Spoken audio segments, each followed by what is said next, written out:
All right, ladies and gentlemen, welcome in. Glad to have you here. So, what is it exactly that I'm going to be talking about in this today's video? I'm going to be speaking about scapegoating. What exactly does it mean to be a scapegoat? How is scapegoating used in modern times? What is the actual spiritual components, occult components that can also go behind scapegoating? Are you someone that is currently a scapegoat right now? Are you experiencing this? Have you experienced this in your past? Is this something that you might encounter in your future? Who knows? A lot of people have experienced what it's like to be a scapegoat. This is exactly what I'm going to be breaking down in very much depth within this today's video. So if this is something that you're interested in, you simply have one thing to do, and that is to stay tuned.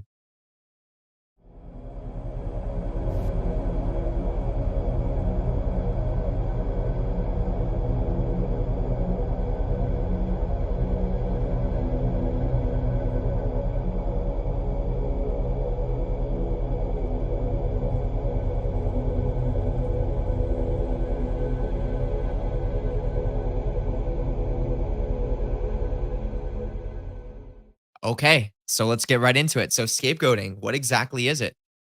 Scapegoating is when you are putting the blame for something on another person.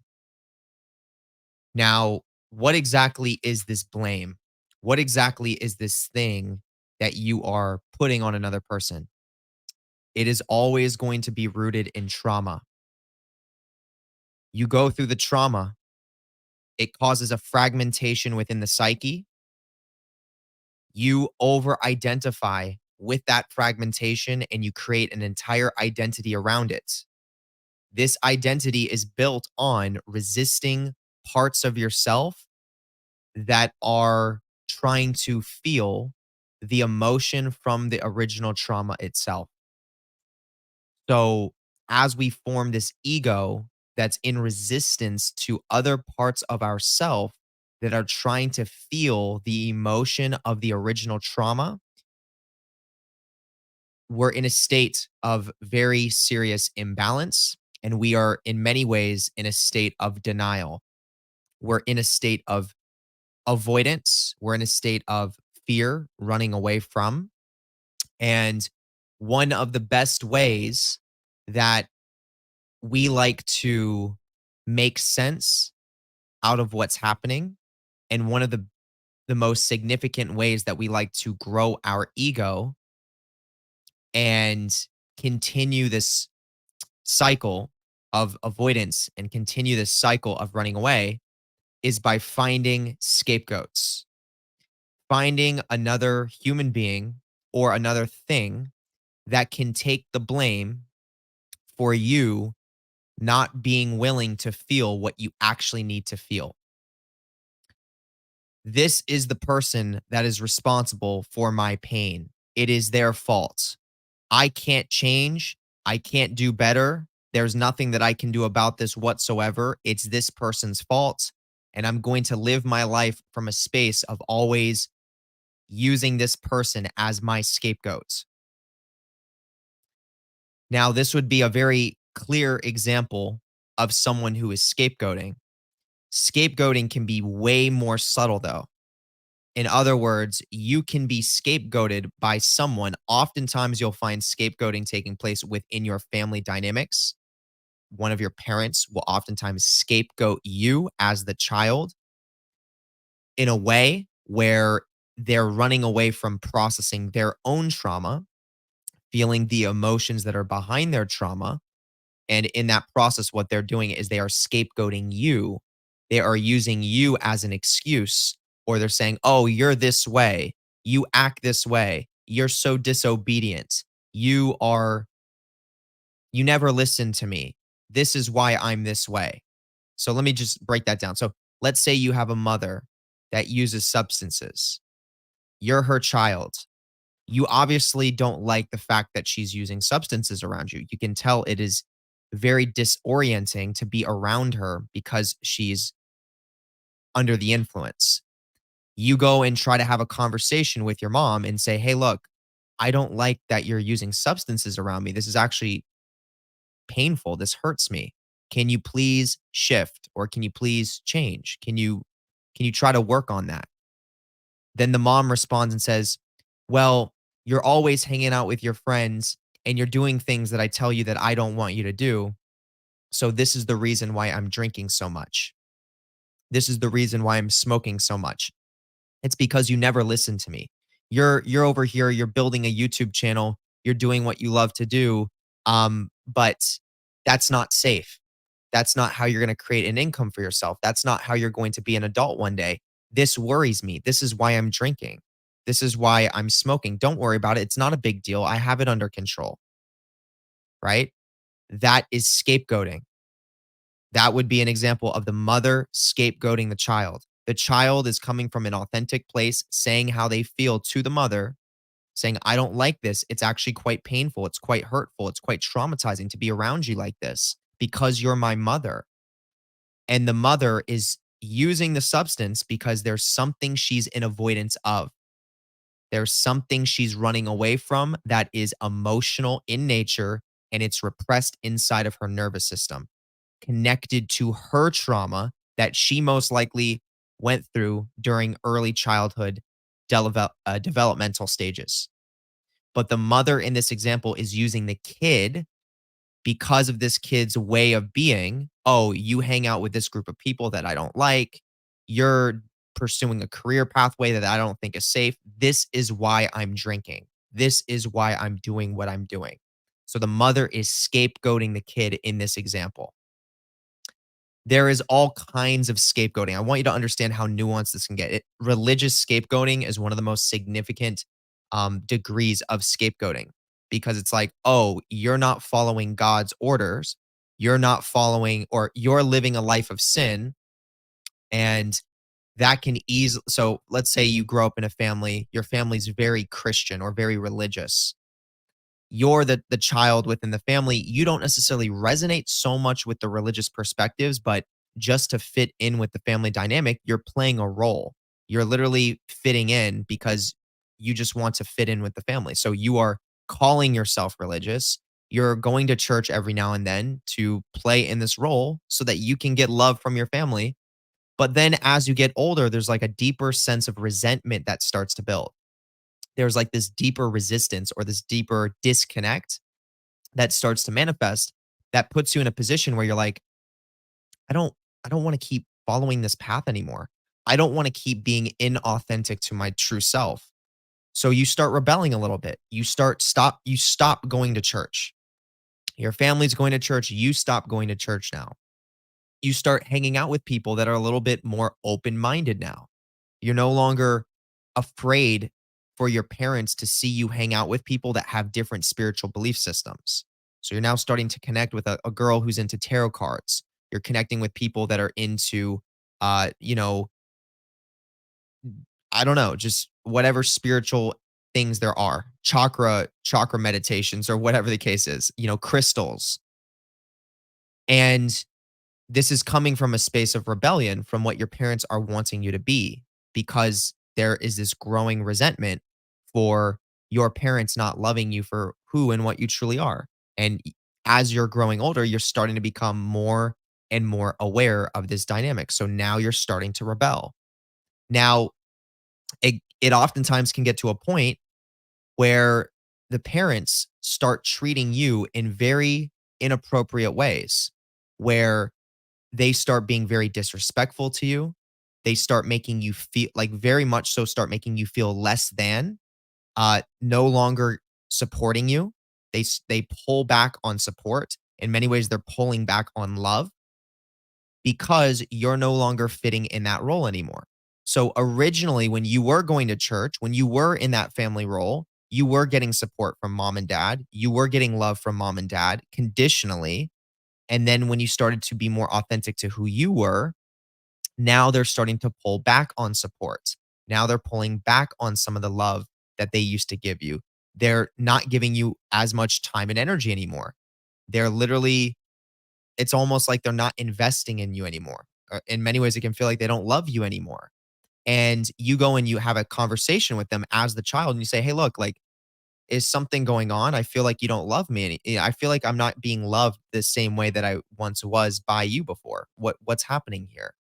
Why am I not being supported in the way that I used to be supported by you guys? What's at the cause of this?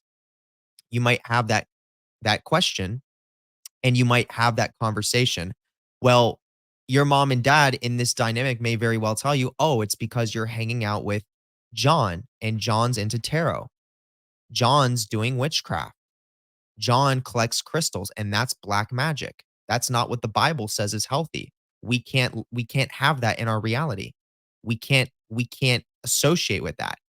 So we can't approve of you because you're involved with John, who is using, you know, the occult." So now the kid is put in a position where there's a huge internal discord because the kid is just doing what they naturally feel like they need to do and connecting with people that they authentically want to connect with. Now the parents are saying, "We are not going to love you the way that we once did if you're going to pursue this path of authenticity."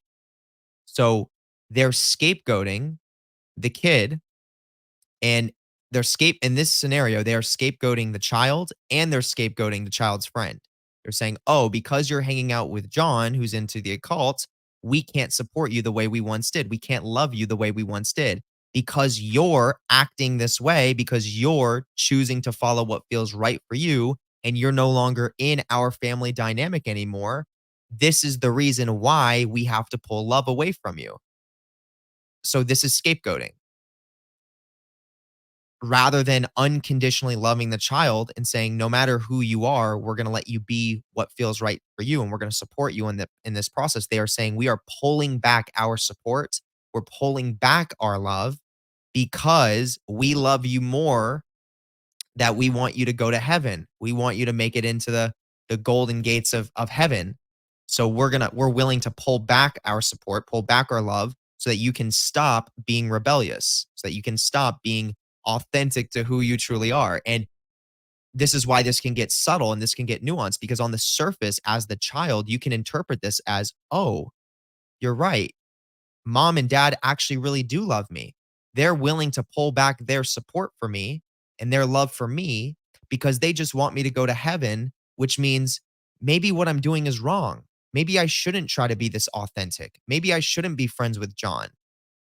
And then that causes a huge fragmentation in the psyche because the child is not allowing themselves to flow with their own authentic self and flow with what experiences they need to have in their life experience as a whole.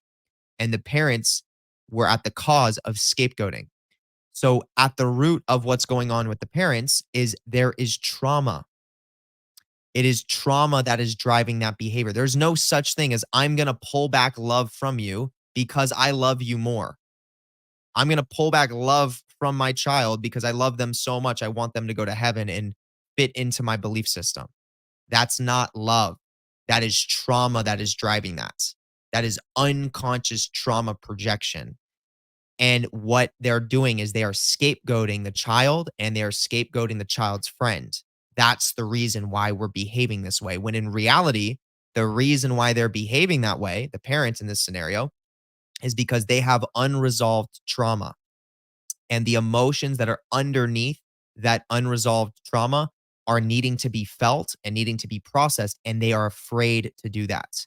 They are in avoidance to their own repressed emotions. So in this scenario, they have used religion as a coping mechanism to latch onto to prevent them from actually going underneath of those deeper layers. And now they have to create an entire structured belief system and a reality where everything they do has to make sense and has to revolve around avoidance, has to revolve around further repressing those negative emotions that rooted from probably early childhood trauma. And now this affects every single person they love. It absolutely affects the children. If this doesn't get resolved, then it passes down to the children. This becomes a generational curse. This literally becomes a generational trauma. It'll pass down to the children. They'll do the same thing. They'll do it to their kids. They'll do it to their kids. And at some point, it will blow up. it will destruct on itself. It's the nature of trauma. So this is an example of scapegoating. This is what modern time scapegoating looks like. So I want you to be aware of what it is that I'm talking about and try to see if there's any areas in your life experience where you have gone through this. Maybe you've done it to other people. Maybe your parents have done it to you. Try to process that and understand that it's not that your parents don't love you. It's not that your parents don't care about you. It's not that the person who's doing it to you doesn't love you or doesn't care about you.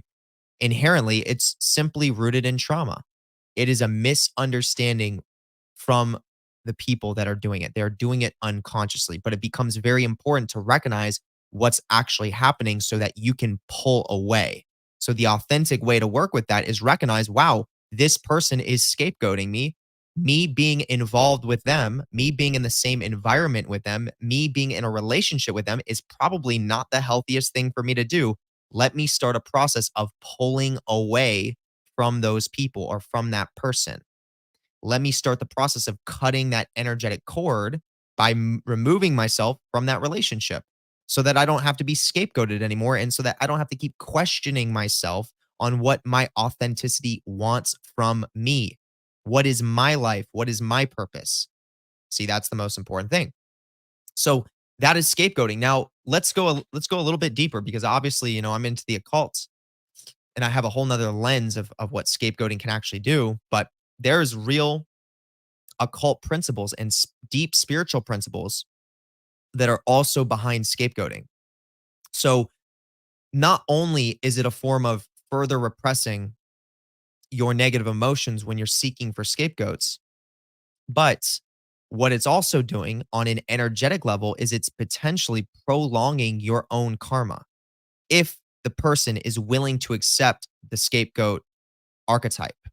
So if I scapegoat someone for my inability to process what I've got underneath the layers of my trauma, if that person accepts the role as being the scapegoat, then that can actually, the longer I'm in that relationship with that person, it's almost like they're a tool or they are an energetic outlet to get the dumpings of my negative energy that is flowing through me unconsciously.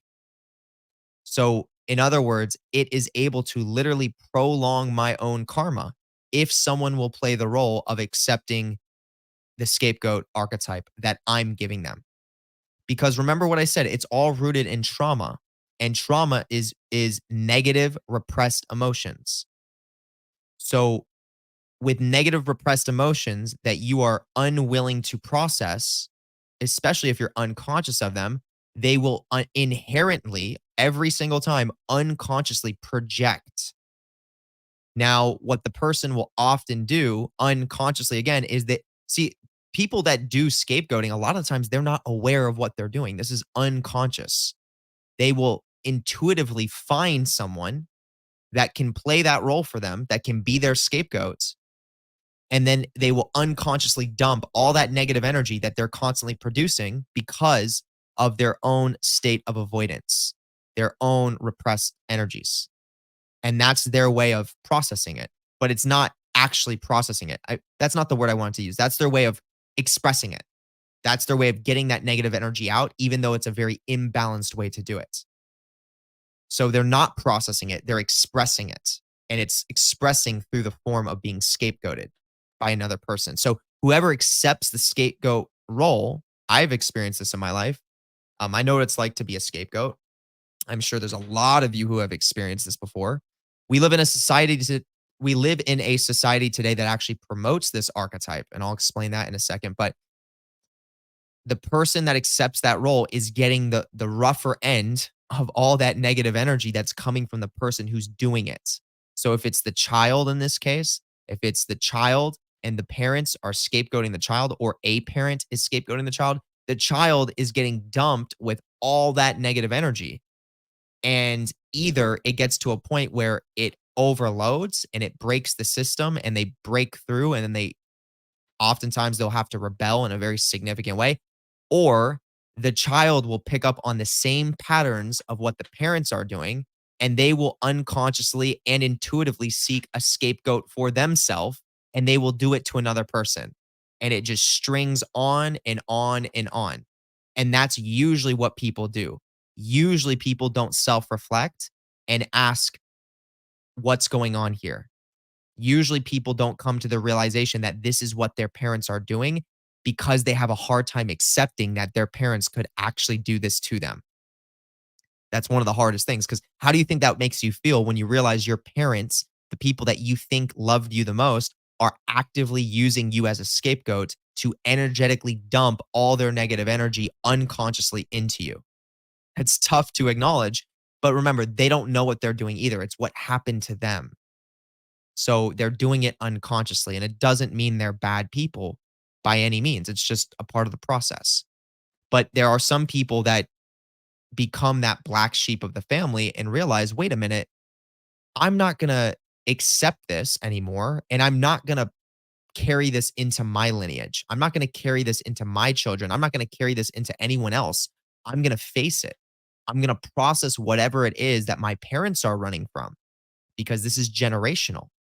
I'm going to process whatever it is that is in my nervous system that I've been in avoidance to, maybe, and start feeling that and also being aware of what's happening. So start changing my relationships to these people that are trying to scapegoat me at the same time while I'm doing the emotional processing. All right. That would be the best way to approach being scapegoated. And you can absolutely put an end to that process. Now, in the occult, scapegoating is very significant because it's programmed off of what's called the Jesus Christ archetype. So I want you to think of Jesus Christ dying on the cross for yours and my sins, right? I make mistakes. I go through trauma. I choose to not process it. I choose to continue drinking alcohol, continue with the toxic relationships, continue smoking weed. I choose to live that way, but Jesus gets to die for me, and all my energy gets, all that karmic negative energy gets to be dumped in Jesus Christ because he died for my sins. So I'm clear now. So all those decisions that I made to not face myself, all that avoidance, all that internal avoidance and internal resistance, it's now all solved because this being of Jesus died for my sins. Jesus was the ultimate scapegoat. And, in reality, Jesus, like in actual reality, Jesus was very different than what we see depicted in modern time scriptures. So Jesus had a very different experience and lifestyle than what we see in modern time scriptures. Modern time scriptures with Judaism and Christianity are programming intentionally Jesus Christ being the scapegoat figure very significantly, because this is a mass collective program. This is a mass collective agenda that is meant to seep into the subconscious, unconscious minds of the human species so that people can fuel this behavior of scapegoating. So when Okay, and this is why you see scapegoating happen very significantly in religious dynamics, but it can happen outside of it, and it absolutely does. But let's go like this. Now, what does scapegoating look like in the entertainment industry? This is where it gets really deep. So, scapegoating in the entertainment industry is something very sinister because they're using it from a very, very, very occult lens, like hidden lens. I want you to think of an A-lister signing to a label. That would be the idea of selling your soul to the devil. You're making a decision that is out of alignment of your own true self authenticity to get certain things in return, materialistic things in return, but you're also signing away your authenticity for a time frame. And that would be selling your soul. The label now has an ability to highly influence your performances, your lyrics, your sounds, your creative art. They are literally influencing it now. The label is in connection with occult orders, like certain levels of Freemasonry, um, all kinds of different occult orders, Skull and Bones, Golden Dawn, like all different types of orders can be behind that. The occult orders are educating the labels. Actually, well, the labels are in the occult orders, so they are educated as a whole. They're interconnected. The label and the occult orders. The people that are in the labels, running the labels, are within the occult orders. And what they will do is they will structure the A-list celebrity in a way which most of the time is happening unconsciously to the celebrity, where they will have the celebrity perform certain ritualistic things. So they'll put certain symbolism up with their music. They will have them perform literal rituals on camera. They will have them promote certain agendas that are designed to influence the unconscious, subconscious of this human species that's observing it. And all these little occult things are being implemented through the A-lister. So the A-lister is the actor. They are the puppet. They are the one performing all the rituals. A-lister oftentimes is unconscious to this process. Because the way they're doing it, they're not telling you what they're doing. They're giving you instructions. They're giving you steps. They're just saying, hey, this is what we're doing today. You have to follow these steps. This is, a part of what's in our contract. Just move along with it. Nothing, not a big deal. A-lister unconsciously is performing real occult rituals, unconsciously is promoting real hidden agendas, unconsciously is in many ways invoking a lot of demonic energy. And because of the law of karma, cause and effect, most of these agendas, 98% of these agendas that are being promoted by the A-lister is an agenda that is actually designed to manipulate human consciousness in a way that causes self-destruction. So, in other words, a lot of these ritualistic acts that the A-lister will be performing is designed to root up unconscious phenomena within the body, repressed emotions. It roots up negative emotions using occult symbols. And as it's rooting these things to the surface, it's also programming your subconscious mind at the same time to avoid processing those repressed emotions. And it's programming the subconscious mind to attach to unhealthy coping mechanisms. So, toxic relationships, drug abuse, unhealthy food patterns, all of these things. So, the combination of using a ritual to surface repressed negative energies while simultaneously training the subconscious mind to attach to unhealthy coping mechanisms is a formula for someone to really hurt themselves. It's a formula for someone to literally be in a consistent state of trauma, not understanding what's going on with themselves, thinking they're crazy, and a whole host of other problems. But karma is a real thing in our universe. This is literally one of the biggest cosmic laws, the law of cause and effect. The A-lister that is the one performing these acts or performing these rituals, even though they're most oftentimes unconscious of what's taking place, they are the ones receiving the bulk of the karma. They're receiving probably about like 80% of the karma just because they're the one that's doing it. Now, the people that are behind it, they're still receiving karma because they're putting the A-lister through the process and they receive karma like that. But they're not receiving the bulk of the karma. Maybe we could say like they're receiving 20% of the karma. So what they will try to do is they will promote more of the scapegoat, good shepherd archetype, the Jesus Christ archetype, where they will actually dump that energy into the A-list celebrity that they're using as the puppet. And this sets the stage for that A-lister to be a, a vessel for sacrifice, energetic sacrifice. So in other words, they will ritualistically program the A-lister to be their own scapegoat. And they will promote it using the cross. They will promote it using the Jesus Christ archetype. This is why you see within a lot of entertainment industry, music videos, TV shows, and stuff like that, they do have Christianity symbols. They'll have I can think of like a whole bunch of music videos that I've seen in my life where the artist is on a cross pretending like they're Jesus Christ, or they're wearing a cross on their neck, and little hints and little things like that. What that is doing is that is fueling that scapegoat archetype for the A-lister that is embodying it, and they're doing it on a ritualistic scale. So when the artist takes on that role of being the scapegoat and they fall into that, which is a part of being a part of the industry, largely a part of it, at least, some there are some A-listers like Jay-Z, Beyonce, Katy Perry that are born for the negative polarity. So they get shown the deeper secrets. They get brought into the occult orders. The other ones that aren't, that are just doing it for fame, that are just doing it for the material possessions and don't really understand what they're doing, they're the ones that get scapegoated. And that scapegoat is dumping all that karma that they're pumping out to the masses.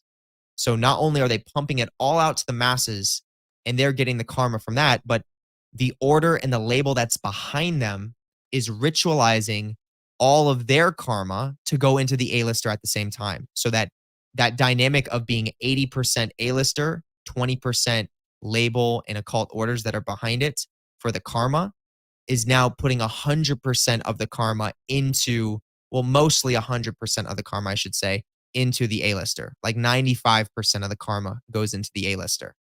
And this is why A-listers, this is why people that are in the industry that take on these significant mass collective influential roles oftentimes crack down later in life. They go through very traumatic events later in life because they're receiving the cause and effect from everything that they influenced the masses with. All right, this is deep.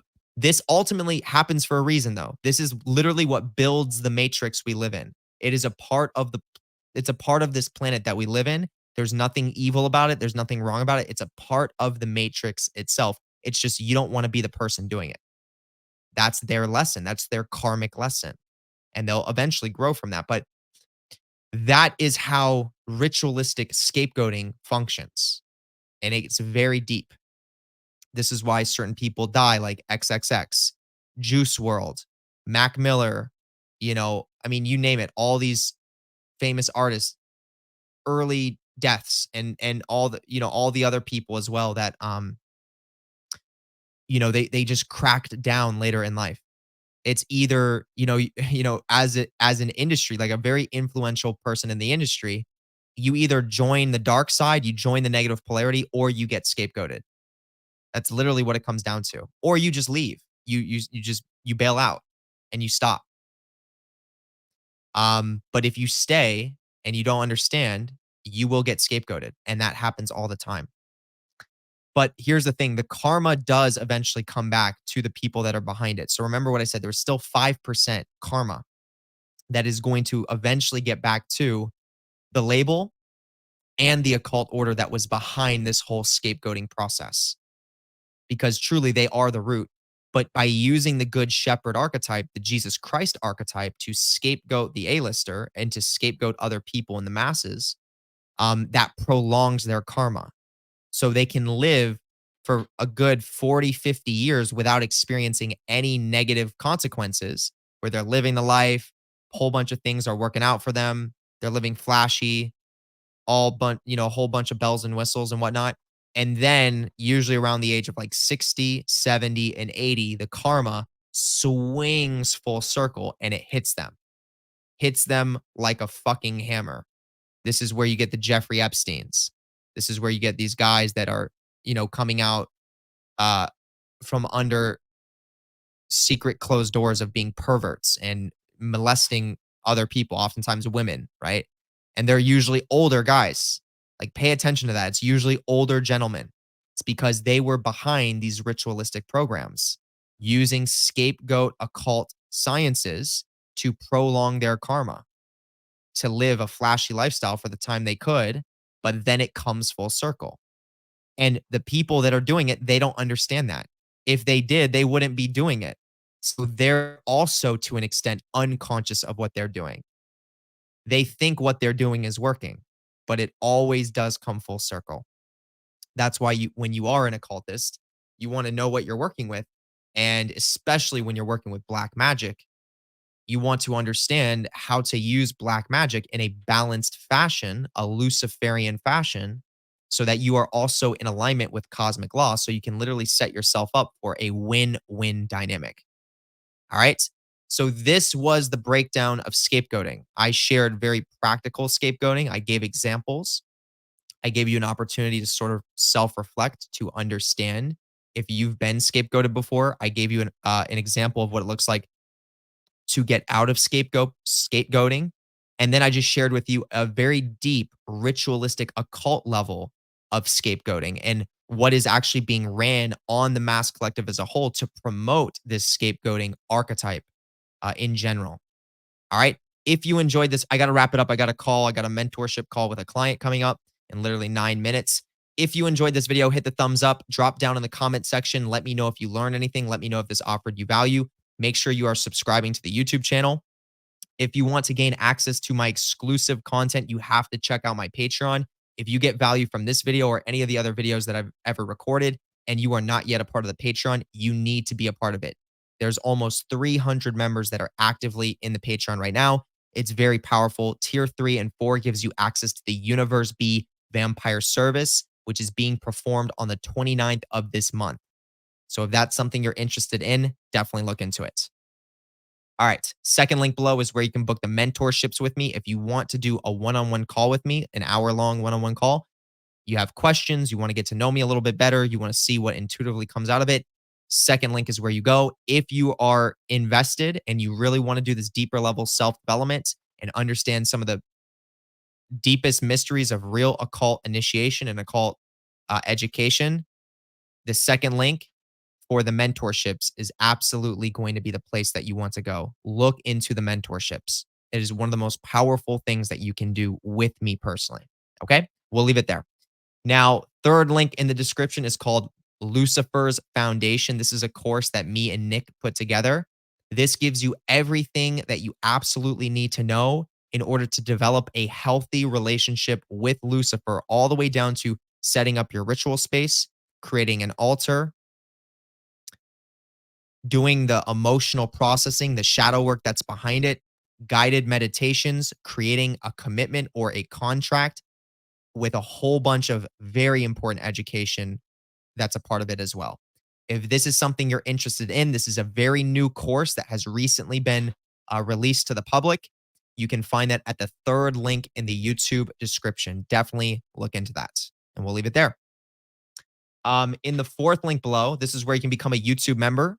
If you become a YouTube member, you're gaining access to a whole bunch of exclusive emojis that can be used in a certain fashion to actually cause psychic warfare on a target of your choice. It's the most simple form to use it. Click the fourth link. Once you click it, you hit join at the top, and then you'll have access to these emojis. Then at the fifth link, this is where you can get what's called EMF incense sticks. This is electromagnetic frequency incense sticks, which are literally the most powerful incense sticks on the planet right now. They charge at a base level with real crystals. There is monatomic gold that soaks into the sticks themselves. The scent, the certain scents that are used for the sticks are based on an occult formula that give deeper access to the unconscious mind. So that in itself, these sticks are almost like a ritual itself in one little stick. It has real essential oil in it. The sticks are long lasting. They're going to burn for at least an hour long each one. And they are nothing like the sticks that you get at your local shops. Smoke shop, metaphysical shop, very different.